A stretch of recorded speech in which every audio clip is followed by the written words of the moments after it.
find a love that's true, I fall right back to walk the floor and think of you.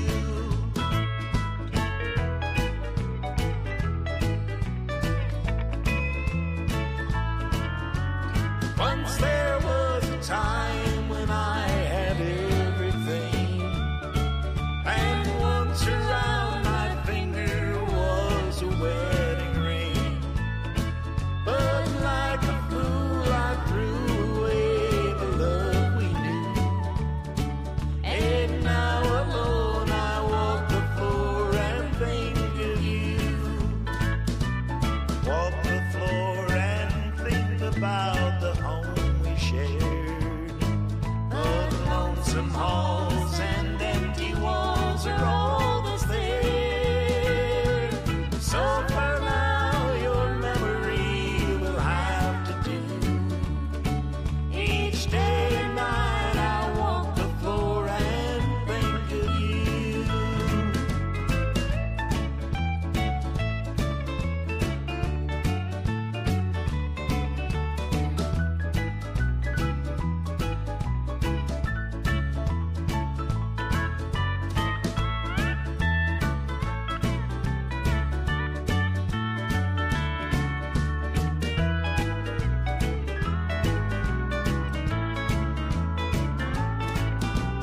Walk the floor and think about the home we shared. The lonesome halls and empty walls are all that's there. So for now your memory will have to do. Each day and night I walk the floor and think of you.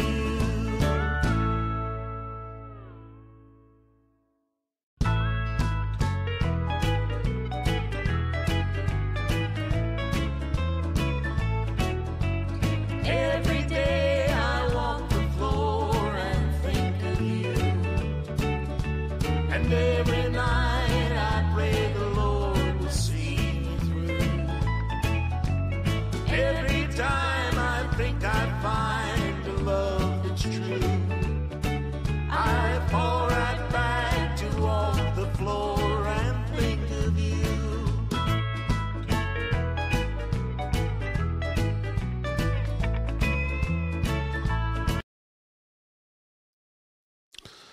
All right, good morning, everybody. Good morning, good morning, good morning on a Monday morning, November 11th. Happy Veterans Day. As we remember all veterans, all who served today, we'll talk a little bit about that. Special guest, Michael Curtis, coming up. Talk about some of what he's doing on this Veterans Day. This microphone, right? How's everybody doing this morning? Let me kill the sound on this TV.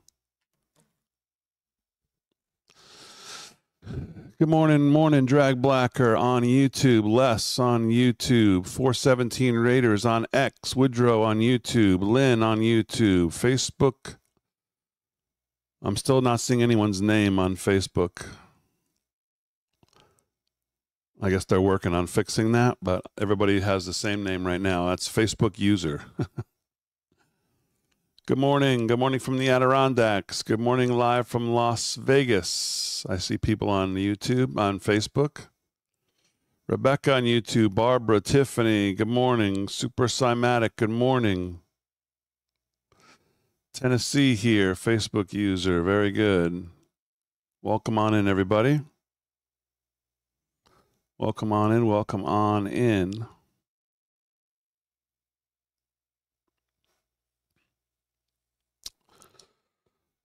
Brand new week. Should be an interesting one. Already starting out. Some news this morning we'll get to from the incoming Trump administration. But let's first talk about what we're doing today and what today is and Veterans Day.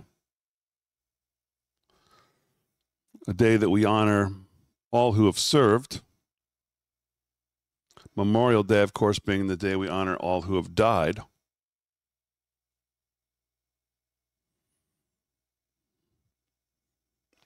Larry Brandeis this morning has an article entitled How We Really Should Honor Vets. And he says veterans need to be honored for their courageous service, facing machine gun fire, catapulting from heavy carrier decks, fighting in jungles around the world, alone, terrified, and hoping to return to their loved ones. Once again, unfortunately, many of those brave men and women have been forgotten. And one day is insufficient for a grateful nation to honor those kind of sacrifices. Veterans can be honored by giving them food, shelter, lifetime medical support. I have a brother-in-law who lives in Tennessee, volunteers with the Sumner County Vietnam Veterans of America, Chapter 240, to supply veterans with food for their families. Many of those veterans are forgotten. The VA serves 14 families, including 23 children, weekly to ensure they don't go hungry. Why does our government send billions of dollars to Ukraine and other countries while those wonderful veterans who faithfully served our country are desperately seeking food for their families? That situation should be infuriating, insulting, and despicable. Also, many veterans who are suffering from PTSD and or drug addictions are homeless, while illegal immigrants are given debit cards, free phones, and housed in nice hotels. Many veterans are not being honored, but rather discarded and unforgotten. Veterans also can be honored by not sending them to fight in stupid wars. Herbert Hoover once said, older men declare war, but it's the youth that must fight it and die. Vietnam comes to mind. 58,000 wonderful young men and women fought valiantly and died horribly in a misguided effort to stop communism. Afghanistan was another debacle. We spent 20 years in that graveyard of empires, and then one day the U.S. walked away, sans equipment, leaving stranded Americans and allies to fend for themselves. 13 men and women soldiers were killed at the Kabul airport. Biden was observed callously checking his watch when their flag-draped bodies were solemnly being removed from the plane at Dover Air Force Base. Those wars were stupidly conceived, poorly managed. The government failed spectacularly to honor the men and women who were sent to die courageously, but vainly on remote battlefields. Veterans could be honored by never abandoning them. Benghazi comes to mind. Ambassador Chris Stevens and the U.S. government personnel Sean Smith, Tyron Woods, Glenn Dougherty died in an attack on their mission in the nearby annex. They desperately needed help, but their pleas for military support were ignored and they were abandoned. The U.S. military was told to stand down, and those brave patriots in Libya were left to fend for themselves. Ringing any bells? According to Paul Ryan, repeated requests for additional security in Benghazi were routinely denied by Hillary Clinton's State Department. Can you imagine the last minute of their brave lives, hoping in vain that America would come to their aid? Veterans should be honored and respected and appreciated on November 11th and all year round for their service. As a grateful nation, we can never repay veterans for their sacrifices. But we can bow our heads and thank Almighty God that such patriotic Americans are willing and were willing and able to defend our country. Where did we find such magnificent men and women?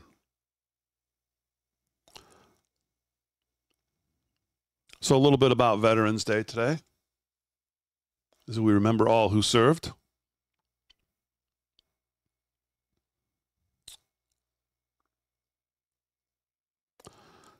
Welcome, everybody in the chat. Come on in.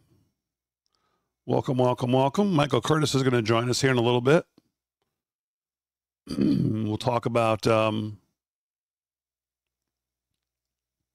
what he's doing on this Veterans Day and what he's been working on.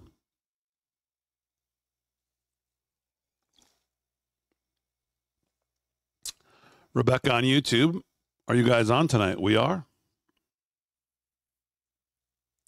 We are on tonight. We thank all veterans for their service, correct. Good morning from Pennsylvania. Good morning. My dad was a World War II vet. He served on the European front, decorated Silver Star recipient. I'm so proud to be his daughter. God bless our vets. Very good. Thank him for his service for us. Happy Veterans Day to all who served. Good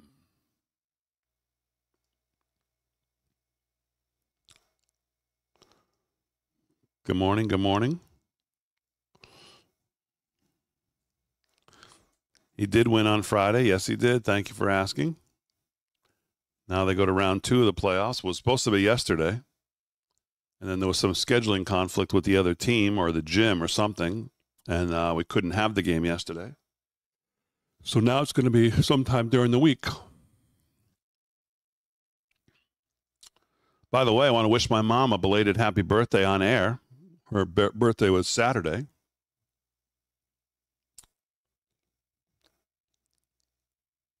So happy birthday to my mom and happy Veterans Day to my father, who served in the submarines on the George Washington Carver.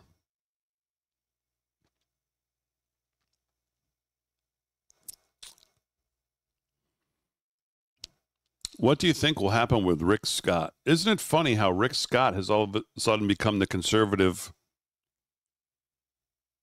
torchbearer for the Republican Party? I would have never, as I've said all along, given the choices we have, Rick Scott, I guess looks like the most conservative choice. I don't know that Rick Scott, given just a flat, plain surface of choices, would be anywhere even near the top.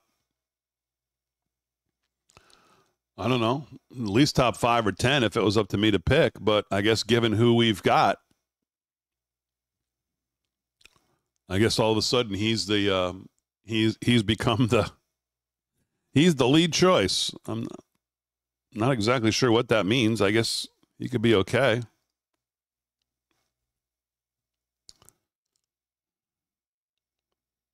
But certainly we know, as I've railed about for years, if we have anybody that has stood behind Marblemouth, it's a disaster.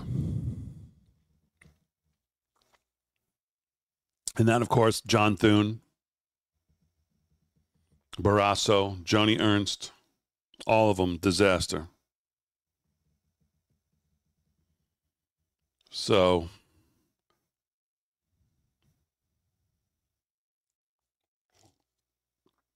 Damon, who would you want? I would have to take a serious look at who our choices are. I'd have to go through literally everybody.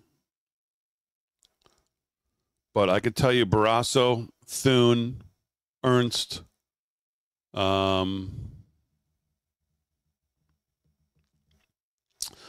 mean, I kind of like I really did like the J.D. Vance option. I didn't really think that was going to be real or they would think to do that, although Trump does like to think outside the box. Damon, can you offer us any reassurance on Paul Nolan? Reassurance of what? That he's alive? That he's not in the back of my truck tied up since he left? Well, let me see. Can I reassure you that he's not tied up in the trunk? I don't know if I can do that. I don't know. I can assure you that he is alive. I can assure you that he is well. I can assure you that he is he is happy. He's in a good mood, and most of all, I can assure you that he very much misses all of you, and always says when we talk, which is about every day, that he wants me to say hello. Now, I would have much more fun not reassuring you that he's totally fine and acting like he's still tied up in the trunk somewhere or stuffed in the basement. Free Paul Nolan, exactly. But if I'm being honest, Paul's just fine.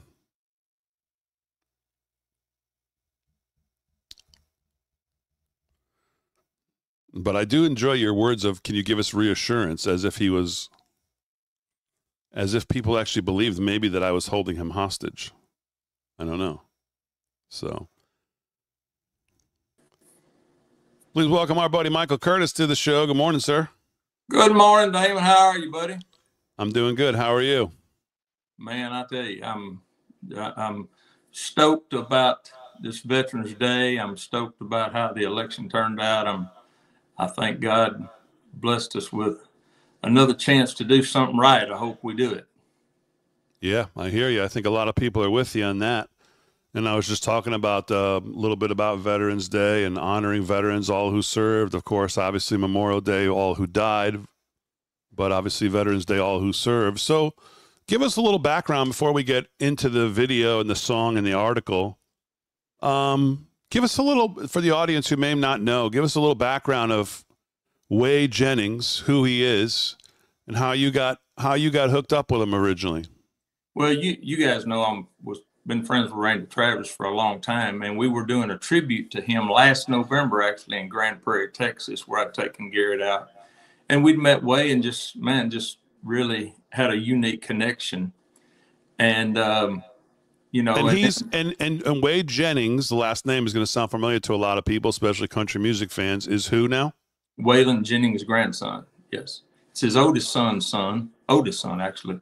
And, yeah, he's at the USS Alabama today, going to be doing One Folded with the Pops. But when he got ready to do his album, we wrote a couple of songs together, and then I played him One Folded because he was looking for something for veterans. And he just, man, I got to record that. And he did a great job. The video people did a great job. I mean, it's very moving and heart-wrenching. But like Wade wanted to not try to divide with it, but unite people. But you know, for me, like when I'd gotten the idea, I was behind a lady actually pulling in to get a biscuit. And there was a triangle on the back of her car. And it said, "You wouldn't disrespect our flag if you'd been handed one folded." And I thought, wow, I'd never heard that in a song. So I got together with my buddy Marty Raven, who's the singer of Shenandoah, and my buddy Gordon McGee. And their One Folded was born. Yeah. And so you sent me this article. Let's take a look at it, actually. We'll put it up here. We'll go through it. This is from Forbes. Wade Jennings honors those who make the ultimate sacrifice with video for One Folded. One Folded is featured on Wade Jennings' latest album, Jekyll and Hyde, released this past summer. Written by Marlon Raymond, Michael Anthony Curtis, and Gordon McGee, the song reflects on why the flag means so much to those who serve. And you talked a little bit about kind of the inspiration. You said you kind of never heard that. So just take us, like, how did the writing process on this start? Like this, such a personal song like this, was it something where you kind of give us a little insight to like how it came together with the three of you? Yeah. And, you know, I started down the storyline with it, and then I had got with my buddy Gordon McGee, who's a very patriotic, very patriotic man. Written songs with him, and of course, written several songs with Marty over the years. And you know, I had a pretty good bit going on the song already, and we got together and finished it. And the main thing for me, Damon, I mean, you know, our First Amendment rights give us the right to free speech and, you know, really to stand or kneel, like the song says. But my hopes and Wade's hopes is that people would see this and realize the sacrifice and bloodshed for our country, our flag, by these wonderful, amazing veterans of ours. And my hope with the song and the other writers is that, you know, it just make people think, who might think about, you know, not respecting it the way they should, that they would start respecting it. And for all the people who had, you know, and the families who have suffered because of lives lost, it would just honor them, you know. And that's exactly what we want. We want to honor our vets, our fallen soldiers, our Gold Star families, and just let them know, hey, we want to make a statement for you because, you know, your family gave the ultimate sacrifice. And, you know, we just don't feel like that nobody living in this country should ever disrespect her or our veterans. Yeah, amen to that. You want to show the audience the video here? Sure. Got a couple minutes. All right, here we go. Wade Jennings, One Folded for Veterans Day. Check it out.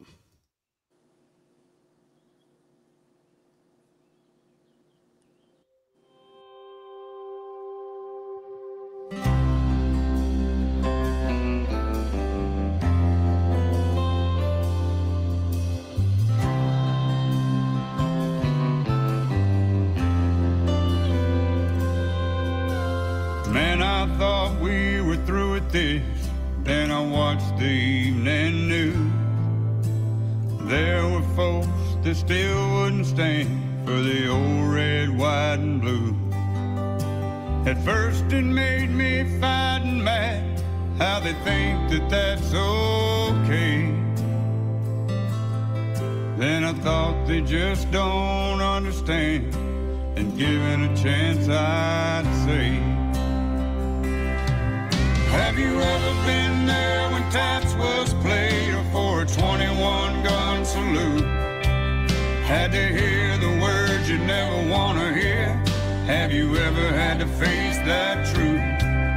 When a son or daughter didn't come back home to a family so devoted,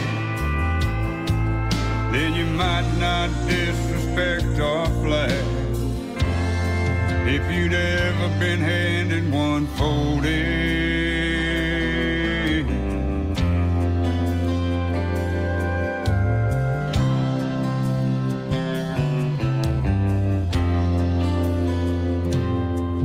Have you seen a heartbroken mother or a father fall to his knees?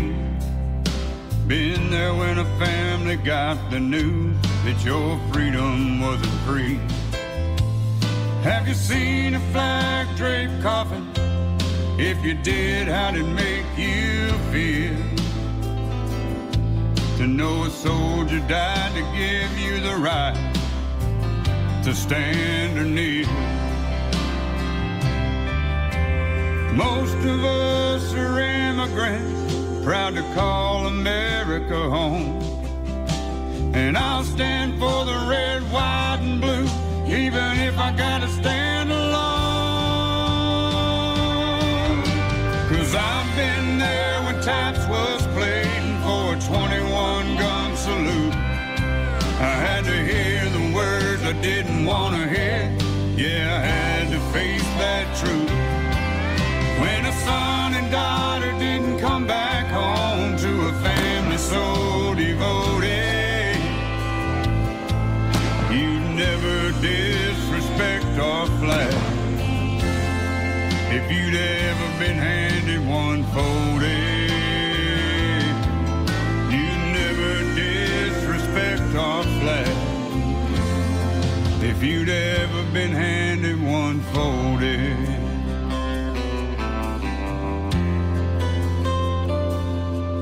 One folded.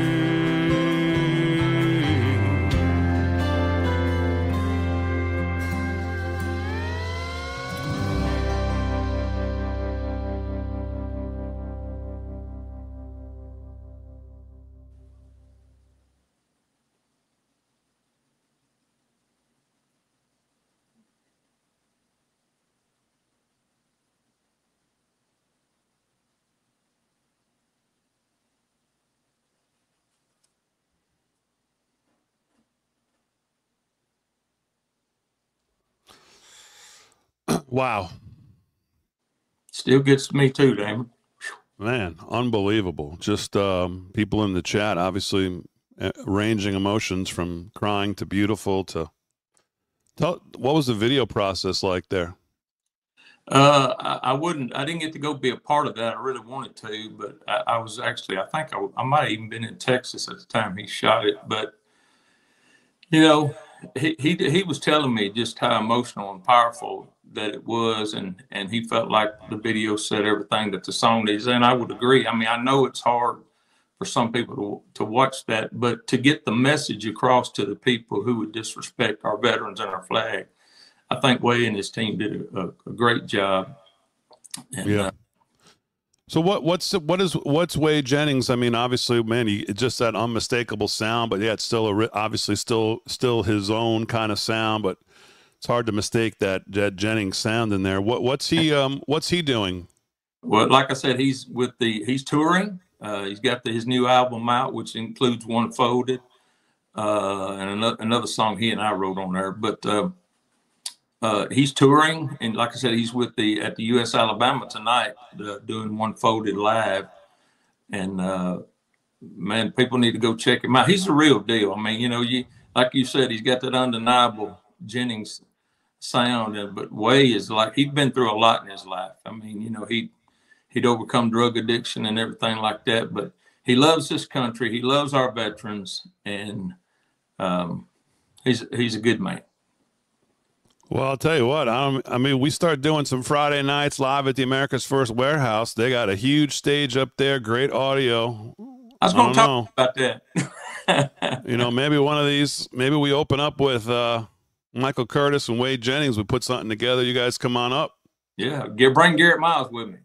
Yeah, how's Garrett doing? He's doing great, man. We were at a men's retreat a couple of weeks ago, and it was like 140 something men, Damon, and half the room was veterans, and they had Garrett come up and sing a cappella, and he did Ray Charles' version of America the Beautiful, and there wasn't a dry eye in the place.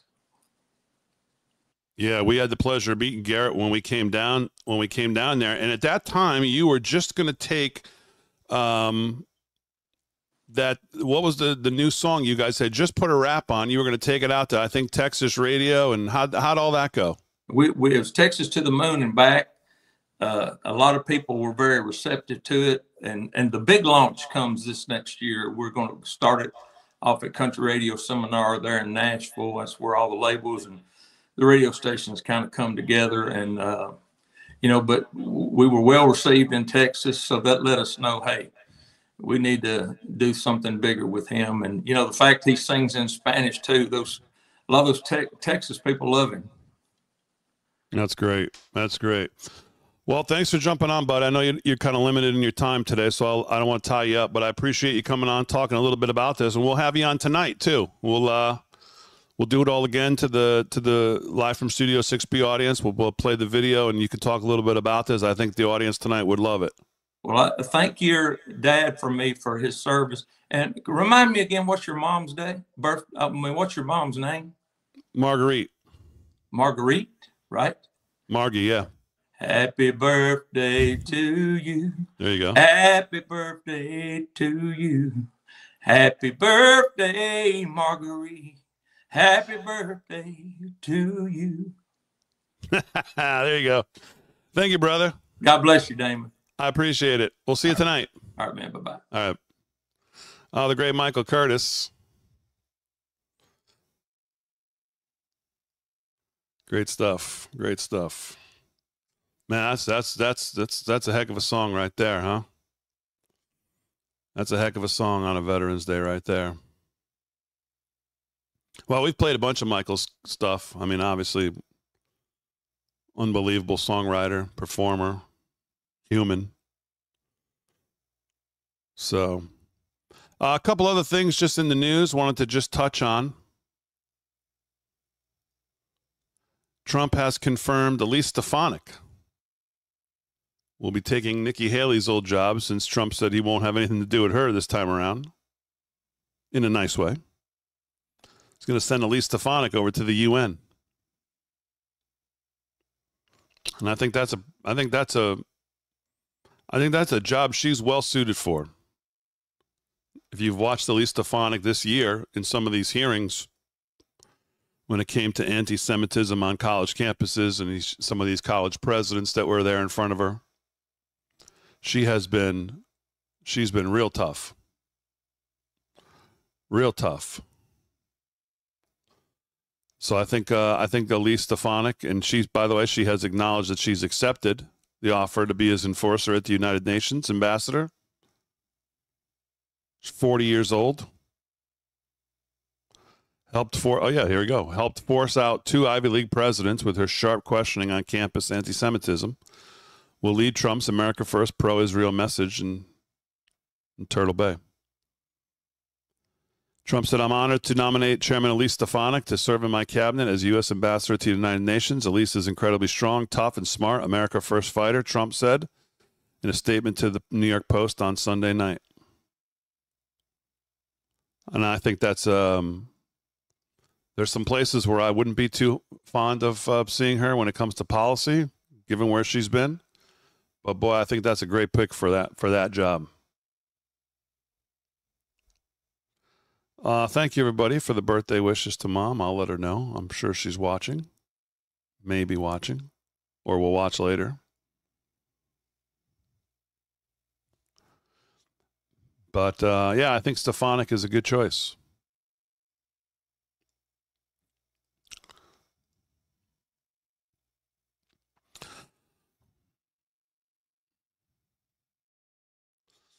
Don't you love these people like Bolton out here making statements like anyone cares what they think? I watched the Sunday shows this past weekend. I think we tweeted about it, or somebody tweeted about it, or maybe I did directly. I watched the Sunday shows, and it's still clear to me that all these people on these Sunday shows, after just what we went through, they still think that you care what they say. I mean, it's just these hosts like Meet the Depressed and Deface the Nation and all of them. They get these panels on there, and they still think that they have like that we actually care what they think.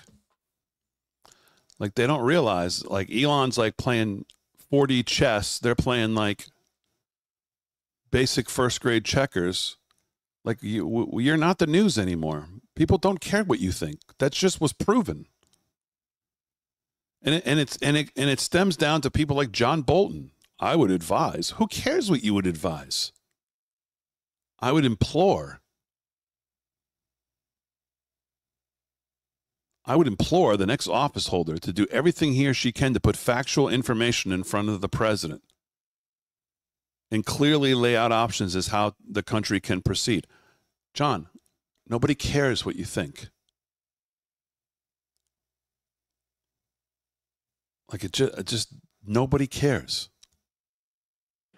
Convince people on this. Uses the word disservice to describe Trump's messaging. But I think the fact that the president for so long continued to,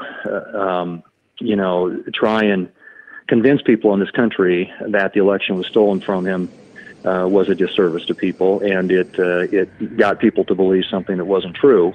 And I think that you could argue, I suppose, was partly the, at least at the beginning, the origin of a lot of this. The senator is also looking.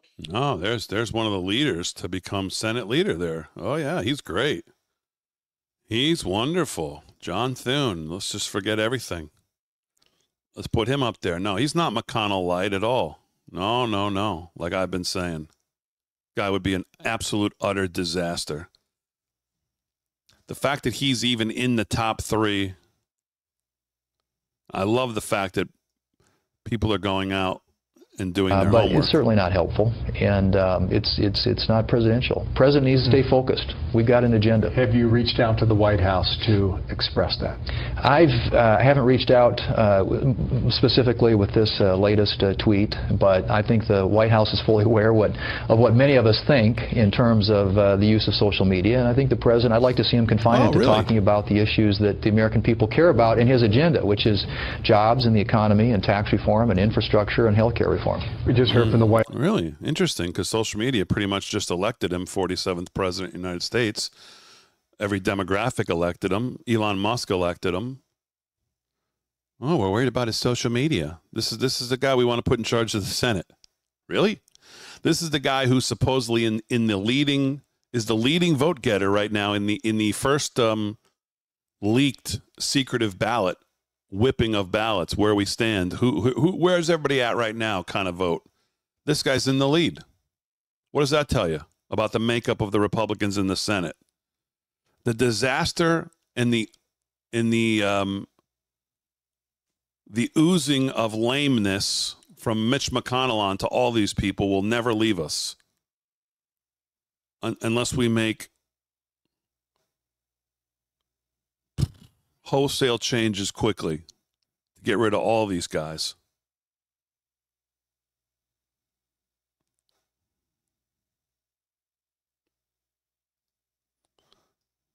There's a lot of talk about who should be press secretary. Can I just throw Scott Jennings' name in there? Scott, do you think Biden was a key factor in Trump's victory? Of course. I mean, he's had an under 40% approval rating since August of 2021. The American people have been very unhappy with him. But on top of that, what I find particularly troubling is that all these Democrats who are now looking back on Biden and, oh, he shouldn't have run, he shouldn't have done this. These are the same people who were all too happy to go on television every day and tell us that Joe Biden was sharp as a tack, everything was fine, he was up to everything. And we now know there's huge amount of evidence that he wasn't, that he really was diminished, that he really wasn't up to the job. And yet they were pushing that campaign forward anyway. They finally dumped him after the debate when they couldn't hide it anymore.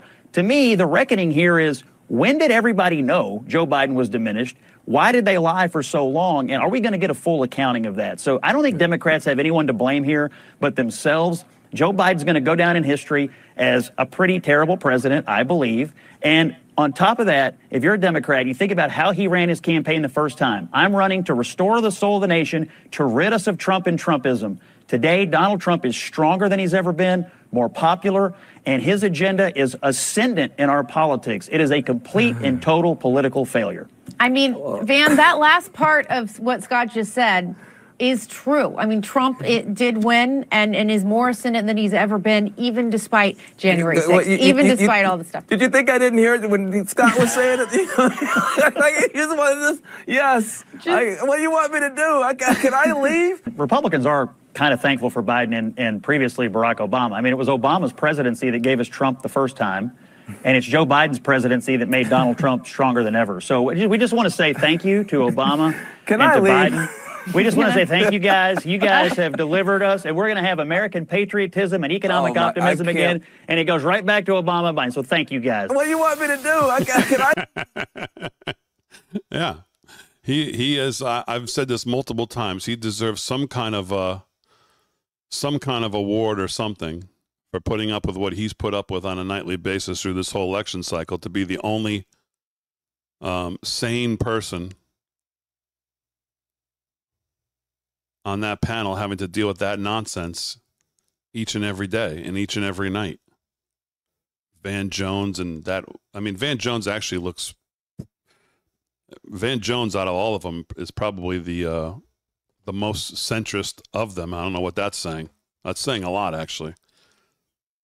He's the only one that even remotely can utter something that's even semblance of common sense once in a blue moon. The other ones are just absolute lunatics. Absolute lunatics. See, here's the problem. This is why, Jim Justice. Jim Justice was a disaster as the governor and now as a senator.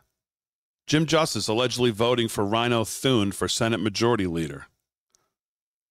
Horowitz says, of course he is. He's a leftist from day one. Exactly. Yet we tried to warn Trump about these endorsements. This cycle must be different. There's a lot coming up in cycle. Joni Ernst is coming up in cycle. There's a couple others too. Actually, I think Horowitz went through them.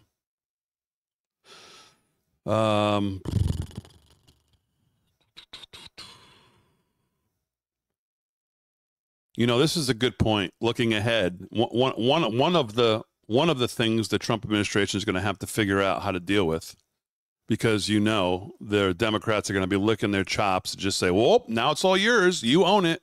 We blame you, are going to be some of the things that they probably don't necessarily have a total handle on until they get in there and see where this economy is really at, which I think they're going to find is way worse off than they possibly believe.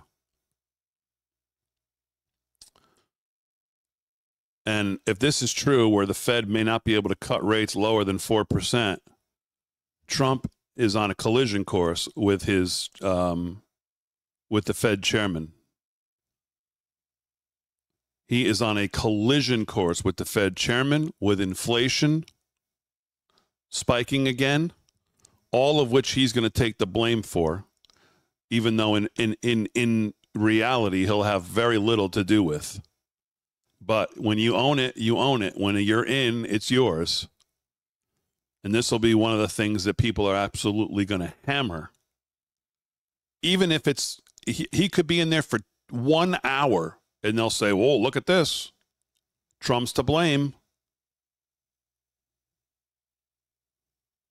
And this goes back to August 22nd. If Trump wins, the Fed will stop cutting at 4.5%. 3 months later, we believe now the Fed may not be able to cut below 4%.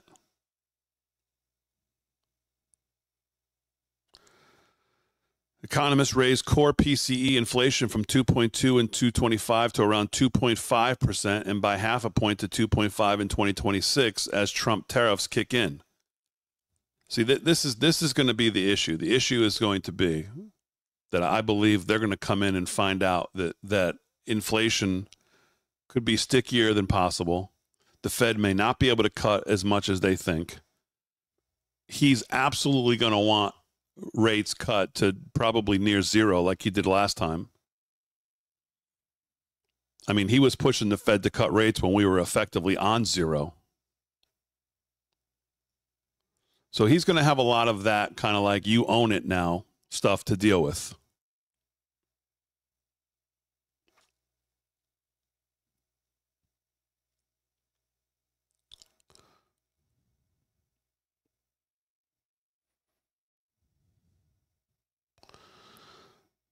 I don't remember how far down it is, but he did go through all of the rhinos who are in session. I know Ernst is one of them.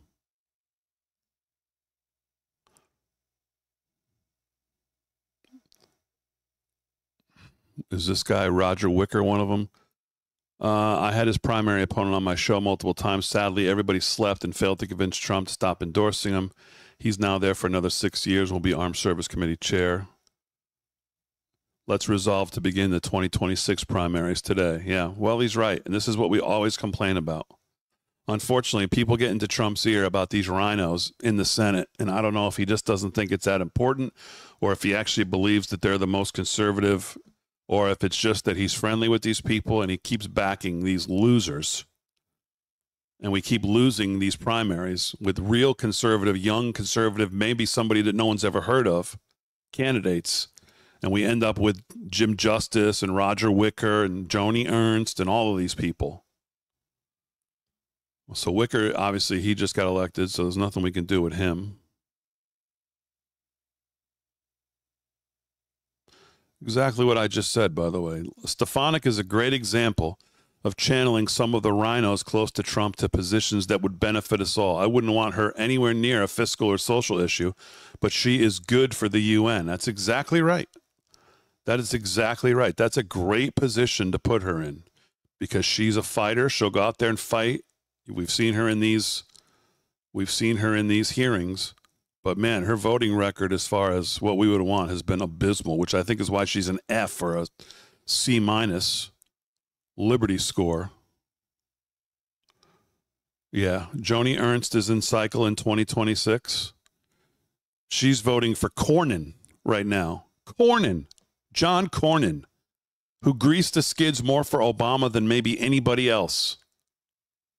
This is who Joni Ernst thinks should lead the Senate. This guy, too, Cassidy, he's voting for Cornyn. He's up for re-election this coming cycle. This is the problem with the Republican Party. People like this. Votes like this. They put people in charge who have no consideration or caring for the will of the people who put them there.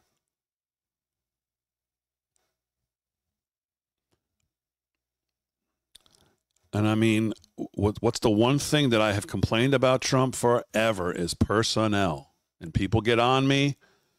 And I have to say, I like Stefanik. I like Susie Wiles. Let's hope it stays on let's hope the personnel choices remain Tom Homan. We need guys like Tom Homan. We cannot have Mitch McConnell-like people. We need Tom Homan-like people. We need Kash Patel-like people.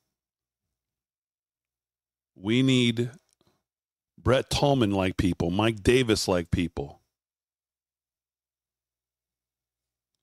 We don't need John Thunes, John Cornyn's, Barrassos. I don't know what's up with Hawley. I see people typing Hawley's name. Someone explain to me how Josh Hawley thinks. Who did he back? Cornyn or Thune? One of those two losers. How? I mean, Hawley's another one. I mean, he you see him on these committees. He's great with people.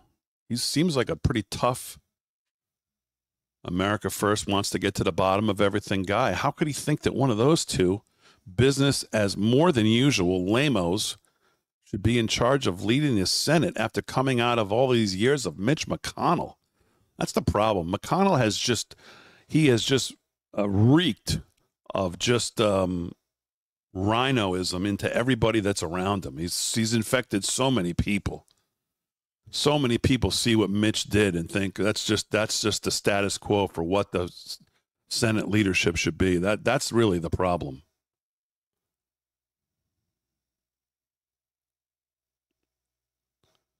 And look, see, this is what I'm saying. You got guys like Bill Kristol. Who is he reaching out to already? Susan Collins, Lisa Murkowski, Todd Young, John Curtis. I don't know these two as much as these two. But just, this is the problem. You have so many of these just weak, pathetic rhinos in the Senate that keep getting elected. This is why Daniel Horowitz has been right for all these years. For 15 years, he's been harping on primaries. We've got to get people in these. We've got to get better in the primaries. We've got to get real candidates up against these people. Susan Collins, Lisa Murkowski, they just keep getting elected. How you look back, how did we elect Adam Kinzinger? How did we elect? And there's just so many examples. Again, here's another one of Thune. I'd love to see Trump tone it down. Will you ask him to tone it down? Well, I don't know that we'll see in the discussion, Martha. I'm someone like many who would love to see him tone it down. Yes, of course. We have to tone it down because,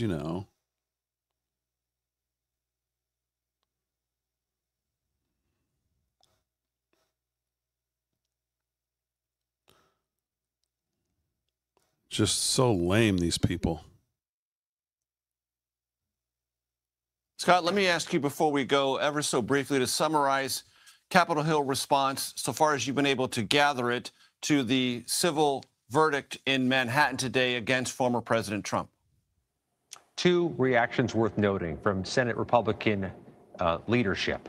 John Cornyn of Texas told CBS News he simply doesn't think Donald Trump can get elected president. Quite a statement from Senator Cornyn. John Thune of South Dakota says America is going to have to decide whether it wants to deal with, quote, all the drama after this verdict and the other investigations. Not exactly a robust endorsement from top Senate Republicans for Donald Trump tonight. Oh, there you go. No, exactly. Exactly. They didn't come out and say this is a bunch of crap. These charges are ridiculous. What the jury found is ridiculous. What the jury instructions were pathetic. No. They came out and said, well, I don't know.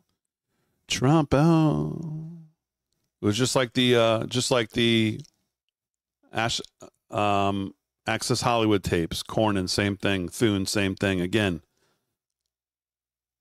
this is what we're dealing with.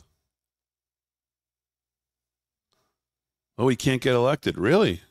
And now what? Now what? We're going to put these people, those two, and you notice who the media runs to.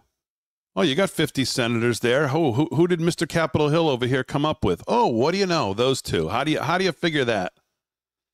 How do you figure when you ask, hey, any reaction from anybody on Capitol Hill? Well, you've got all these people to choose from. Who'd you come up with?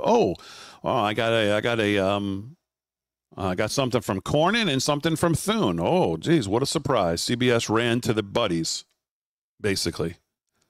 CBS, and they all ran all these years to the two that they knew would trash Trump at any turn, because that's what they did, because they're pathetic. And then they'd stand there behind Mitch while Mitch did the same thing, stumbling over everything up there at the microphone, freezing up. You support Trump hiring Dan Bongino to be the director of the Secret Service? Oh, I think everybody would support that. I don't know that Dan would want it. Give up what he's doing now, but you know what? Maybe he would. Maybe he would. I do have to find it amusing, though, that this is where we're at. Hashtag Rick Scott for Senate leader, and this is where we're at. Certainly wouldn't be my first choice if given a first choice, at least off the top of my head. We're at the ramparts on a Veterans Day. Let's honor the veterans. They don't need praise. Veterans don't need praise. Don't need thank you for your service. Please don't tell me thank me for my service. It was the greatest thing I've ever done in my life to serve my country, both on a Navy destroyer in my 20s and in a federal prison in my 70s. Today, it's a work day, not a holiday, in the war room. We're going to be back in a moment.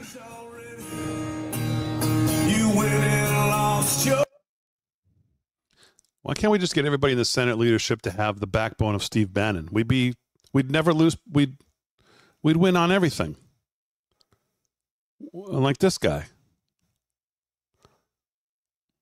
Why can't we just get guys in the Senate elected who have backbones and have the courage of their convictions like these two? That's all. That's all we need. That's all we need.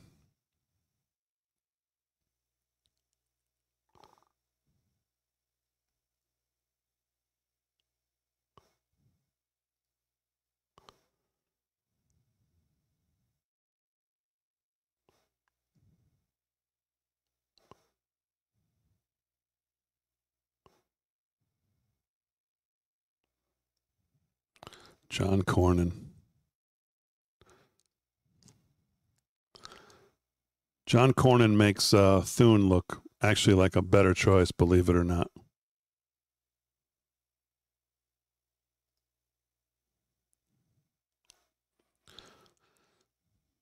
There are plenty of reasons to hate John Cornyn. He epitomizes bureaucracy and the swamp. 98% of his donations are from out-of-state corporation, PAC, special interest. He sabotaged Trump repeatedly, hates MAGA, he's pro-war, American last, neocon, he loves big spending and pork. His voting record is atrocious. Hopefully, here's one reason everyone can agree on: he's a crook. Look no farther than Colony Ridge, 33,000-acre development in North Houston that supports and exploits illegal immigration. How do they get with it? By bribing John Cornyn for protection. Colony Ridge is a magnet for illegal immigrants, human trafficking, drug dealing, and prostitution.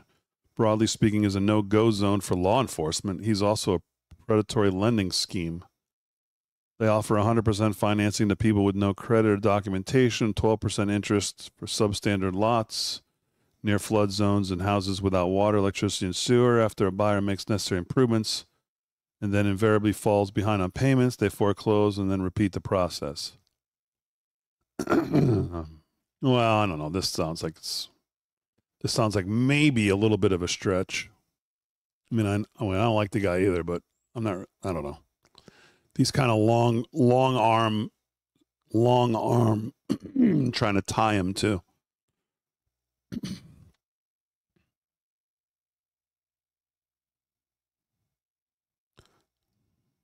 John Cornyn, who is currently running for Senate Majority Leader, called me a Nazi sympathizer last year when I said the U.S. should secure its own border before spending hundreds of billions of dollars on Ukraine.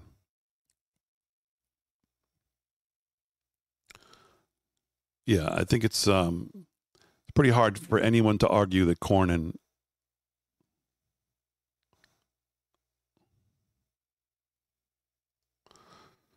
Charlie Kirk News. Is this Charlie Kirk or Charlie Kirk News? Charlie Kirk News. I don't know who this is. It's not Charlie Kirk. Word is that senators are aligning their support. However, D.C. insiders are reportedly working around the clock behind the scenes. Yeah, who knows? Oh, wow. Look who has something to say on Veterans Day.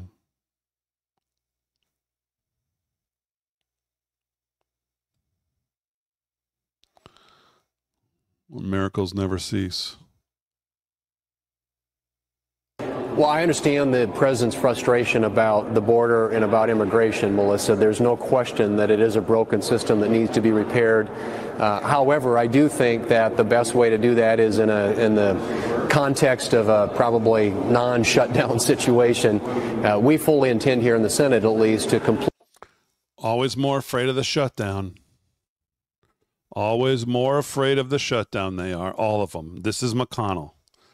That's McConnell oozing off onto them after all these years.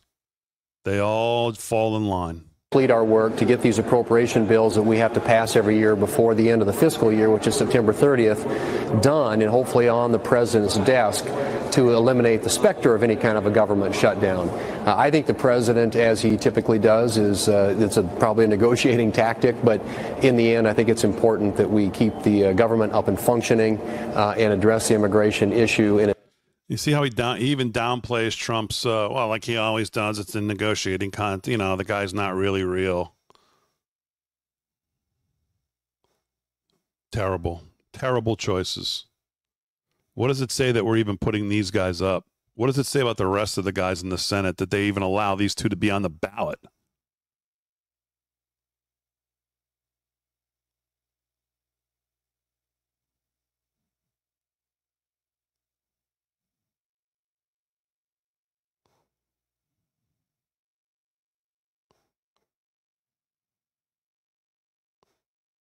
This is probably how Slick feels this morning.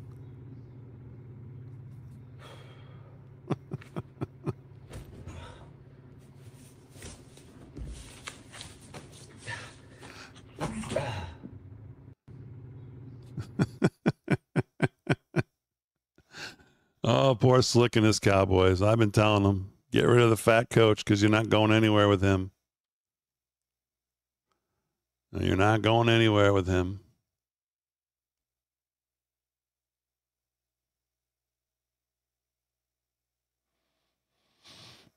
Oh, look at here. U.S. John Cornyn today released the following statement after the U.S. Senate voted to acquit former President Trump in his second impeachment. The January 6th attack on the Capitol was horrific and appalling. Those who planned and participated in the violence that day should be prosecuted to the fullest extent of the law. I agree with Speaker Pelosi that a 9/11 type of investigation is called for to examine and address the confluence of causes for those shocking events and to help prevent them from ever happening again. Imagine being somebody who thinks that Nancy Pelosi could have achieved that. Imagine going through the whole process, as I'm sure John Cornyn did, believing people like Liz Cheney, believing that this whole thing was on the up and up, believing that it wasn't like the Salem witch trials, believing Cassidy Hutchinson when they came in front, not believing that they were destroying evidence, not believing that there was funny business going on. That's John Cornyn. John Cornyn went through that whole thing and probably thought it was all just fine. It was on the up and up. Look, the bipartisan committee says so, so I believe it. I believe it. Quote, there is a feeling of dread among everyone. CNN's Renee Marsh is with us now. Renee, what are you hearing? Well, John, we are in a new dystopian hellscape.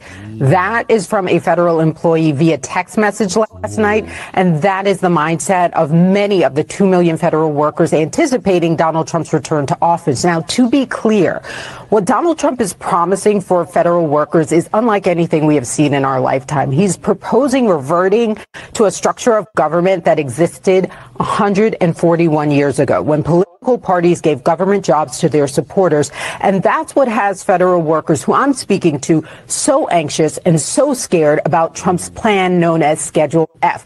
Now, it would give him the power to start these mass firings of nonpartisan career employees perceived as disloyal, who may get in the way of his policy actions at these agencies. As you know, Trump has obsessed on the campaign trail about the idea of federal workers being agents of the deep state working against him and his agenda.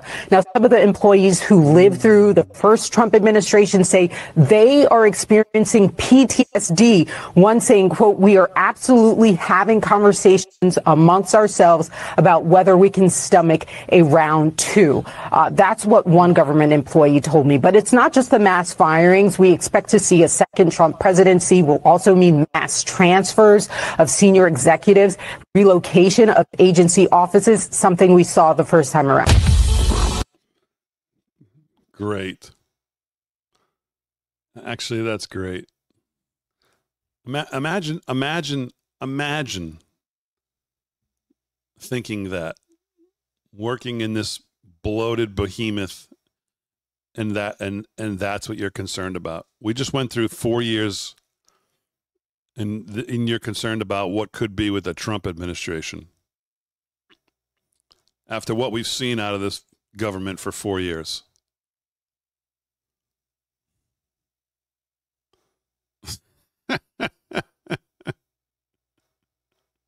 All the anticipation, all the excitement, all the anxiety, all the doom scrolling, all the manic refreshing of polling averages, it has all been leading to this hour.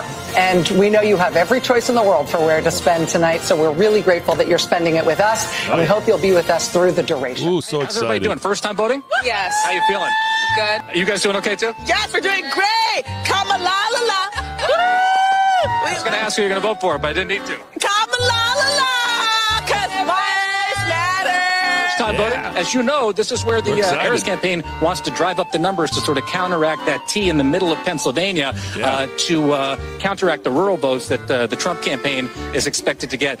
And so what you've seen in the last couple of weeks, if this is an audition for managing a complex organization like the United States, Kamala Harris has passed the audition flawlessly. This has been, in many ways, a perfect campaign.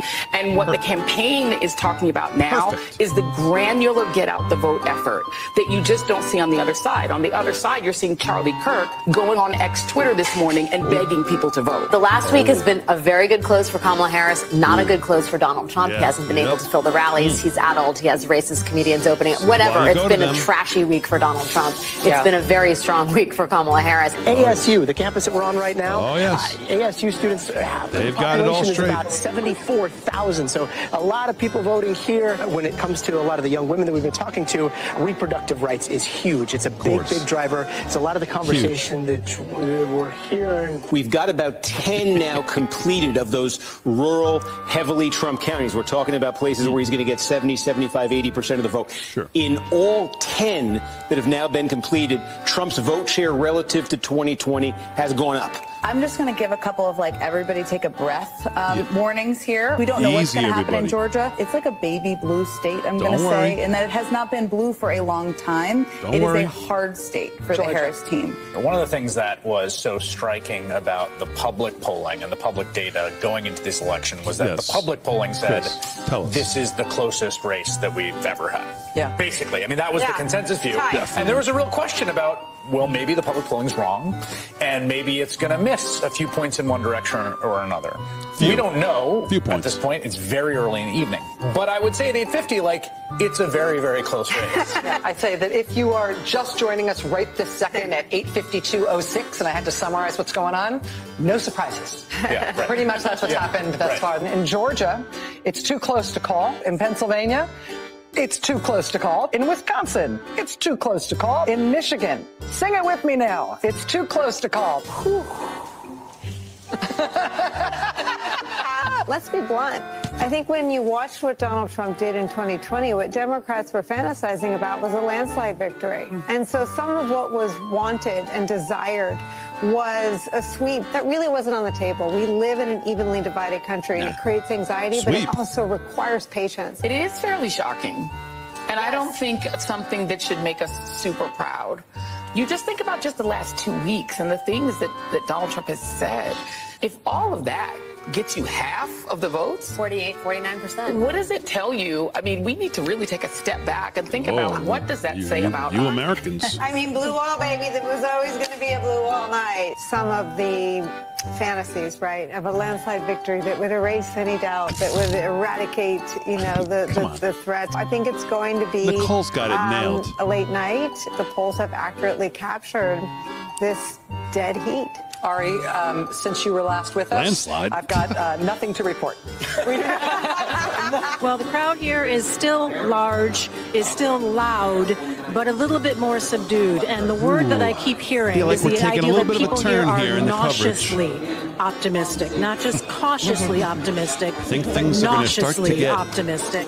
The real focus now is on that blue wall in the Midwest. They knew that this was going to be a long night and that it was going to be a real nail biter, and it appears that that is exactly what we're looking at right now. We've been saying for weeks, says O'Malley Dillon, quote, that this race might not be called tonight. Those of you who were around in 2020 know this well.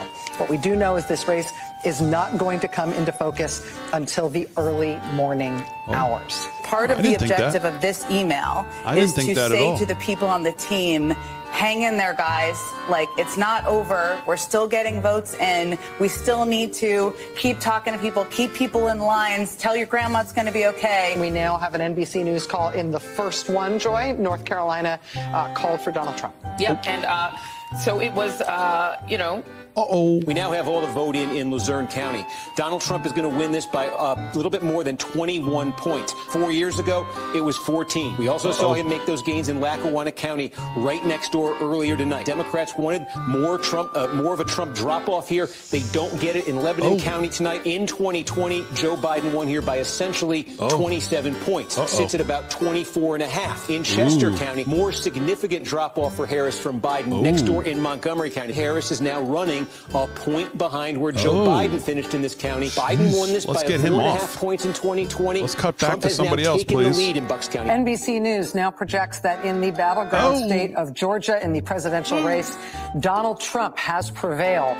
The Republican Party will control the United States Senate.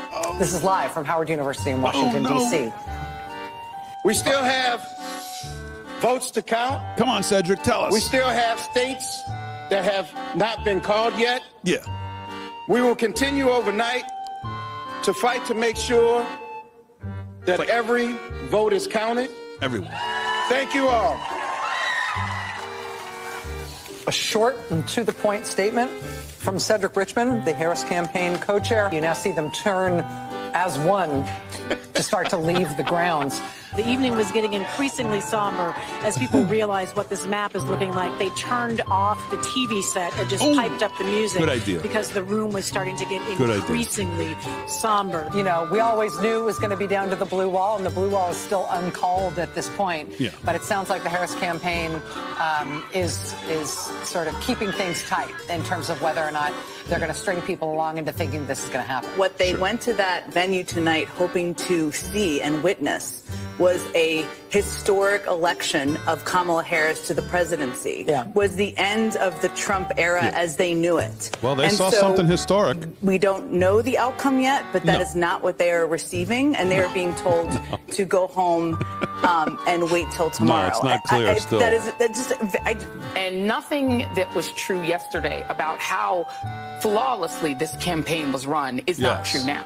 Well, I mean, this really was an historic, flawlessly run campaign. She had Queen Latifah never endorses anyone. She came out and endorsed. You know, I mean, she had every prominent celebrity voice. She had the Swifties. She had the Beehive. Like, you could not have run a better campaign. In Western Europe and in the UK and in the Middle East, people are waking up to this. And they are. I've gotten people from Western Europe who are extraordinarily alarmed. This was a perfect campaign. May I reiterate, there are 2 of the 7 swing states that have been called by NBC News right now, which is Georgia and North Carolina. None of the other 5 states have been called at this point. You can see this is the battleground states, Pennsylvania, Michigan, and Wisconsin, the so-called blue wall. None of those states called by NBC News. Well, we're still good. We got it. We got this. Pennsylvania, NBC News now projects that presidential contest has been won by Donald Trump. It presents an insurmountable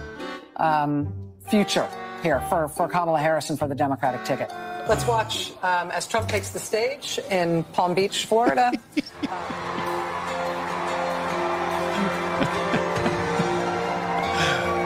We overcame obstacles that nobody thought possible, and it is now clear that we've achieved the most incredible political thing. Look what happened. Is this crazy? boy. It's going to be a real tough speech for her. Oh, man, that's pretty good right there. Good job, whoever put that together. Oh, boy.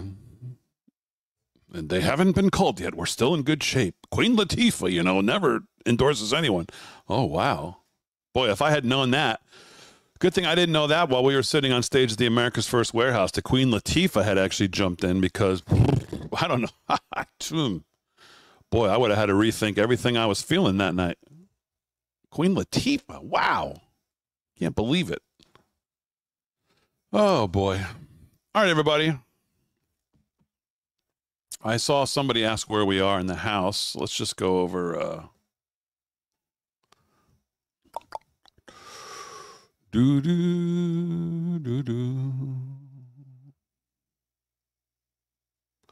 312 to 226. In the Senate, we're at 52-46. Arizona, I think, most people have called Arizona, and most people have called Pennsylvania, even though they have it here. So that's going to go 53-47, and that's your final numbers. So 53-47 looks like what the Senate's going to be. Right now in the House, we've got 214-203, 18 undecided. And of those 18, you've got 1, 2, 3, 4, 5, 6, 7 Republicans with 8 leads. They only need 4 more for control. I think most people think at this point, with the Republicans needing to win just 4 of the seats remaining to be called, looks like the Republicans will hold on to the House. 4 more. A +7, a +4, a +3, a +3.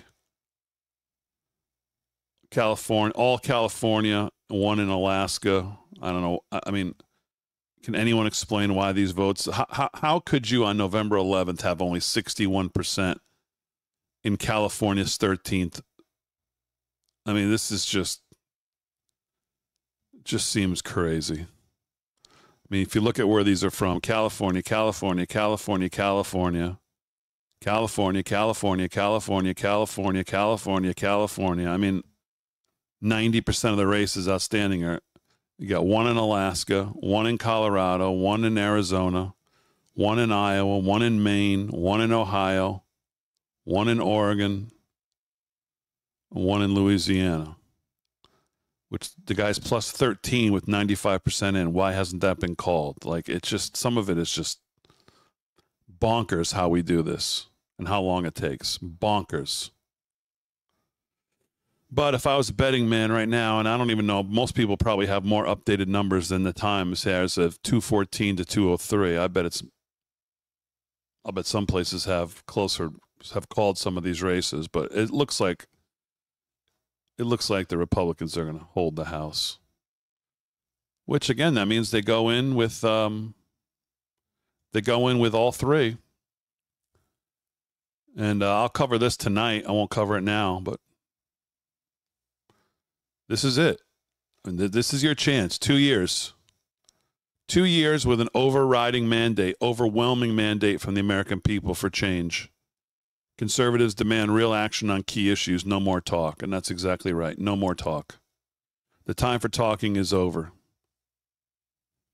This country has spoken on what they want. The time for talking is over. So we'll cover that tonight. We'll have Michael Curtis on tonight as well. So will be a good show tonight, honoring veterans, talking about what's going on. I like the Elise Stefanik pick. We'll see what else happens during the day. We'll see if we get any more appointments or any more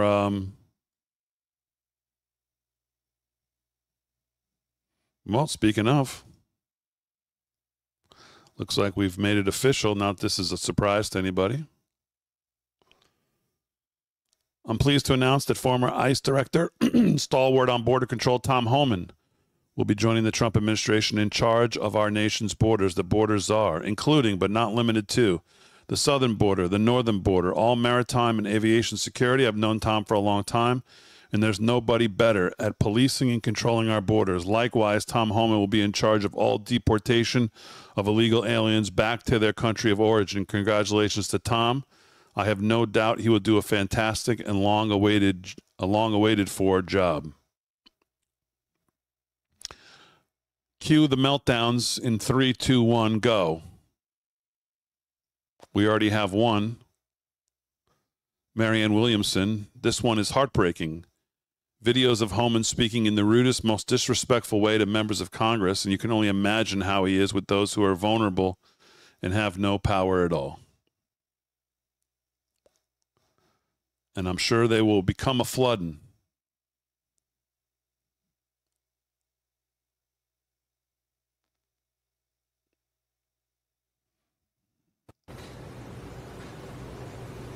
Well, there's an official-looking document floating around the internet that supposedly says, here's how every Republican senator would vote, and here's who he or she would vote for Senate Majority Leader. And in an unprecedented act of selflessness, it has Senator Thune actually voting against himself and for Senator Cornyn. If you think this list is real or accurate, then you probably think that Elvis is alive and running a small bait stand on Lake Erie. We haven't even had a meeting yet to hear the formal proposals from the three nominees about how, if at all, they will run things differently than Senator McConnell. Here's what I know. We will pick a leader who will advance President Trump's agenda. We saw what everybody else saw on Tuesday night. Despite what the so-called experts in Washington say, with their NPR tote bags and their organic broccoli, this was a really simple message from the people. Yeah. Republicans aren't perfect, but the other side is crazy. And President Trump is going to do things differently, and we will pick I think that's a good T-shirt right there. That's a good T-shirt. Okay. Republicans aren't perfect, but the other side is crazy. There you go. Well, first of all, I think Mr. Homan is the exact right choice, and I'm glad the president has moved on that so quickly because it was such a big part of his campaign. Number two, look, there's a whole bunch of people in this country that don't need to be here. In fact, there's, I think, 1.3 million people who've already received deportation orders from federal courts. They've already had due process. They need to leave, and so there's a good place to start. There's a whole other bunch of people who are here that we know have committed violent crimes, either where they were or since they've been here. They need to be sent away as well. So there are large numbers of people that need to be taken out of this country, and I think Mr. Homan is going to be the person who's most capable of getting that done. And for those who think that this is somehow unusual, it's not. Every administration deports people. Barack Obama deported all kinds of people, lots of people, in fact. And so it's something that the executive branch can and should do when due process has occurred or when we know there are people in the country who wish harm on American citizens. This should not be controversial, and in fact, in the campaign, it wasn't. Polling repeatedly showed that people supported Trump's viewpoint on this issue. Yeah, that's exactly right. And to that point, and again, I know probably the least amount about it, but if you talk about the 1.8 million who have already had due process and have been told by a judge that you can't stay here, your asylum claim is no good, and then you talk about the criminal aspect that they have to go and weed out.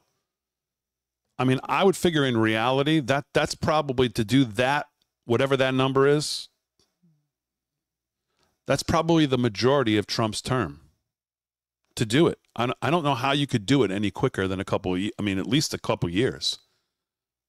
I mean, again, this is why I've said all along, the idea that we're going to get rid of 12, 15 million, it just was never fathomable. If you can get the 1.8 and then the criminal aspect on top of that, you'd be off to a flying start. But I bet you that takes most of the term, at least half the term. How do you do it any quicker? I mean, Tom Homan, maybe we can get Tom Homan on and ask them some of these questions. But, boy, it just seems to me that it would be the idea that somehow we're going to get into the 5 or 10 million, 12 million number over a 4-year term just seems we're just kidding ourselves. And of course, the media uses that to their advantage to try to talk about Trump's going to be so mean to people who are, yes, maybe they're not supposed to be here, but they've been active members of society. They pay their taxes. They've got families. They've got kids. They're settled here. They've been here for years. You know, they want to try to get to that. They want to use that. And the reality is, I don't think that any administration right now could ever even get to that. By the time you start talking about the 1.8 that he just laid out, plus the criminal aspect, plus the gangs, plus the everything else, you're not going to get to that. So, but it is interesting how when it comes to federal law and the fact that your first act of coming here is breaking federal law, the Democrats are more than willing to just look past it. All right, everybody. We'll see you tonight. Have a great rest of the day. Thanks for joining me this morning. We'll see you at 8 p.m. tonight, live from Studio 6B on Real America's Voice. The boys will be in live from the studio. And we'll see you then. Enjoy the rest of your Monday. Again, to all our veterans who served, we honor and salute you today and every day. And we'll see you tonight. All right. Thanks, everybody. We'll see you there.